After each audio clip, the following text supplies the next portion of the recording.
तो एक प्राचीन कथा के अनुसार कहा जाता है कि तोरण नाम का एक राक्षस था जो शादी के समय दुल्हन के घर के द्वार पर तोते के रूप में बैठ जाया करता था। तोते का रूप धारण कर लेता और दुल्हन के घर के मुख्य द्वार पर बैठ जाया करता था। जब दूल्हा द्वार पर आता तो वो राक्षस दूल्हे के शरीर में प्रवेश कर जाता था और दुल्हन से स्वयं शादी रचाकर उसे परेशान करता था। एक बार की बात है, एक साहसी और चतुर राजकुमार की शादी तय हुई। शादी के समय जब वो दुल्हन के घर में प्रवेश कर रहा था तो उस राजकुमार में कुछ दैवीय शक्तियां थी। तो अचानक उसकी नज़र उस राक्षसी तोते पर पड़ी। वो तुरंत समझ गया कि ये राक्षस है और उसने तुरंत तलवार निकाली और उसे मार गिराया और फिर शादी संपन्न हुई।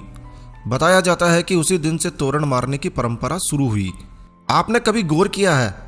आपको पता लगेगा कि इस रस्म में दुल्हन के घर के दरवाजे पर लकड़ी का तोरण लगाया जाता है जिस पर एक तोता लगाया जाता है। अगर आपने नहीं देखा है तो आप ठीक से तोरण को देखिए। तोरण पर तोता जरूर बिठाया जाता है। तो लकड़ी से तोरण बनाया जाता है और उस पर एक राक्षस का प्रतीक तोता बिठाया जाता है और बगल में दोनों तरफ छोटे तोते बिठाए जाते हैं।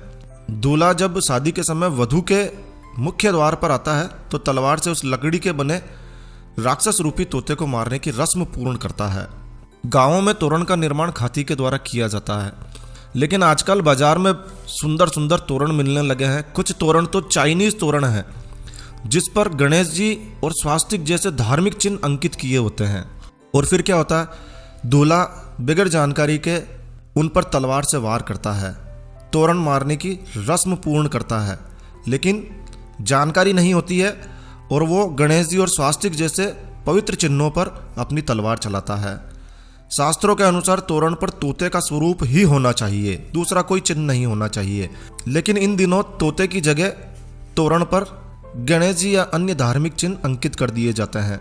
दूल्हा भी तोरण की जगह उन पर ही वार करता है और कहते हैं कि भारतीय समाज में पति पत्नी के मध्य अनेक प्रकार के विवाद, तलाक बढ़ने के मामले के पीछे भी यही कारण है। तो विद्वानों को भी इस बात को समझकर प्रचारित प्रसारित करना चाहिए। एक तरफ हम शादी में गणेश पूजन करके उनको रिद्धि सिद्धि सहित शादी में पधारने का निमंत्रण देते हैं और दूसरी तरफ हम उन्हीं पर तलवार से वार कर उनका अपमान करते हैं। ये उचित नहीं है। तोरण की इस रस्म का ध्यान रखकर परंपरागत तोरण को ही लगाया जाना चाहिए, लेकिन जानकारी के अभाव में लोग जानते ही नहीं हैं, क्या करें। जानकारी के अभाव में जो तोरण बाजार में मिल जाता है वही ले आते हैं। तो इस बात का विशेष रूप से ध्यान रखें कि इस बार जब भी किसी की शादी हो और यदि आपकी नज़र इस प्रकार के तोरण पर पड़े तो उसे समझाइए और हो सके तो इस वीडियो को अधिक से अधिक शेयर कीजिए। यदि आप हिंदू हैं, हिंदू धर्म को, हिंदू परंपराओं को जिंदा रखना चाहते हैं तो इस वीडियो को ज़रूर से शेयर कीजिए। दोस्तों, हम इस वीडियो के माध्यम से